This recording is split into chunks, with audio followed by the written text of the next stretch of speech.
Քրիստոսից առաջ առաջին դարի կեսերին Հայաստանի վիճակը պատկերացնելու համար բավական է նայել քարտեզին։ Արևմուտքում Հռոմեական Հանրապետությունն էր, թեև այն տրորվում էր քաղաքացիական պատերազմների մեջ, բայց դեռևս ահարկու ուժ էր։ Նրա լեգիոնները նվաճել էին Գալիան, ծնկի էին բերել Հունաստանն ու հիմնահատակ կործանել Կարթագենը։ Հռոմը նման էր մի սոված գազանի, որը մշտապես նոր որս էր փնտրում։ Իսկ արևելքում Պարթևստանն էր, հին Աքեմենյան հզորության ժառանգորդը։ Պարթևները ստեղծել էին իրենց տեսակի մեջ եզակի հեծելազոր։ Նրանց զրահապատ հեծյալները այն ժամանակվա իսկական տանկերն էին, իսկ ձիավոր նետաձիգները կարող էին տեղատարապ անձրևի պես նետեր տեղալ թշնամու վրա, մնալով անհասանելի։ Հենց Պարթևստանն էր վերահսկում Մետաքսի մեծ ճանապարհը եւ տիրապետում էր անսպառ պաշարների։ Ու հենց այս երկու հսկաների բախման կետում էր գտնվում Հայաստանը։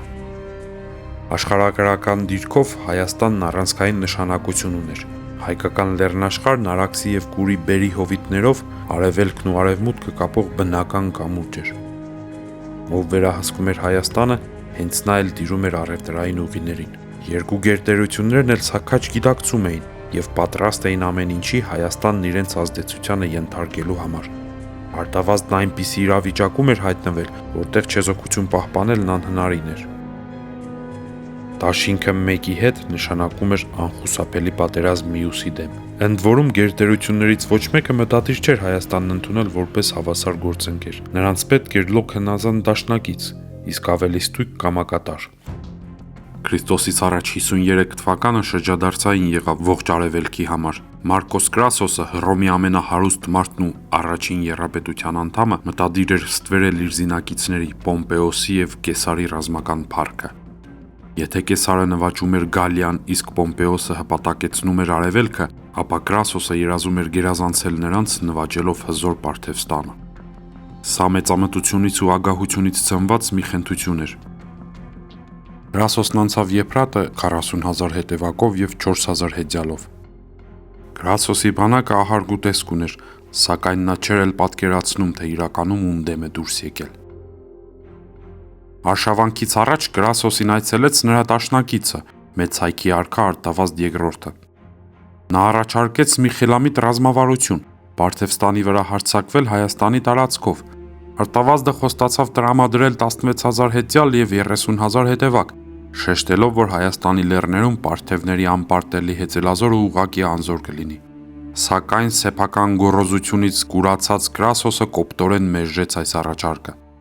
Նա ընտրեց ամենակարճ, բայց եւ ամենավտանգավոր ճանապարհը՝ միջակետքի անապատների միջով։ Վիրավորված ու Հռոմի պաշտպանությունից զրկված Արտավազդը ստիպված եղավ վերադառնալ հայրենիք, որի վրա արդեն հարձակվել էր Պարթևստանի արքա Օրոդես II-ը։ Նա նպատակ ուներ հայերին կտրել հռոմեական լեգիոններից։ Պարթև զորավար Սուրենը դրսևորեց իրեն որպես իրական ռազմական հանճար։ Հռոմեացիներին ներքաշելով Խառանի անապատի խորքերը նա կիրառեց մարտավարական մի աննախադեպ համակարգ։ Քարավանները անդադար նետերի նոր պաշարներ էին հասցնում զորքերին, դարձնելով հարվածները անվերջանալի։ Երբ լեգիոնները պաշտպանվելու համար կրյա դիրք էին ընդունում, պարթևական ծանր նետերը հեշտությամբ ծակում էին նրանց վահանները։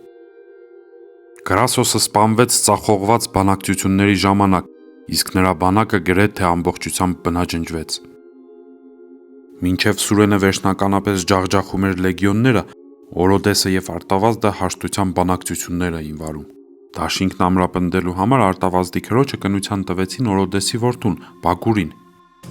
Հանդիսավոր խնջույքն անցկացվում էր հայոց մայրաքաղաքում, որտեղ երկու ուսյալ միապետները թատրոնում դիտում էին Էվրիպիդեսի Բաքոսուհիները ողբերգությունը։ Հենց այդ ժամանակ ներս բերվեց Կրասոսի կտրված գլուխը։ Արտավազդն ու Օրոդեսը միասին էին դիտում այս տեսարանը։ Սա արևելյան դիվանագիտության փառահեղ հաղթանակն էր եւ Հռոմի դառը վախճանը։ Լեգիոնների դրոշները հայտնվեցին պարթևների ձեռքում, ինչը Հռոմեական Հանրապետության համար մեծագույն խայտառակություն էր։ Այսպիսով Խառանում հռոմեական լեգիոնների ջախջախումն ու Արտաշատի արքայական թատրոնում խաղարկված արյունալի եւ խորհրդանշական դրվագը դարձան հին աշխարհի պատմության ամենաառանցքային էջերից մեկը։ Արտավազդ II-ը դրսևորելով բացառիկ դիվանագիտական հմտություններ կարողացավ երկիրը զերծ պահել անմիջական ավերվածությունից, վերածելով Հայաստանը տարածաշրջանի վճռորոշ գործոնի։ պարթեված թագավորության հետ կնքված դաշինքն ու Հռոմի աննախադեպ նվաստացումը ժամանակավոր անդորր պարգևեցին հայկական լեռնաշխարհին։ Սակայն դա սոսկ դադար էր փոթորկից առաջ։ Արտավազդը քաջ գիտակցում էր, որ Հռոմը երբեք չի ներում իրեն դիմադրողներին և պարտության մատնողներին։ Քաղաքական թադերաբեմում շուտով հայտնվելու էին նոր դերակատարներ, որոնց իշխանատենչ հավակնությունները դառնալու էին ավելի դաժան փորձություն հայոց փիլիսոփա արքայի համար։ Չմոռանաք հավանել այս տեսանյութը և կիսվել ձեր ընկերների հետ։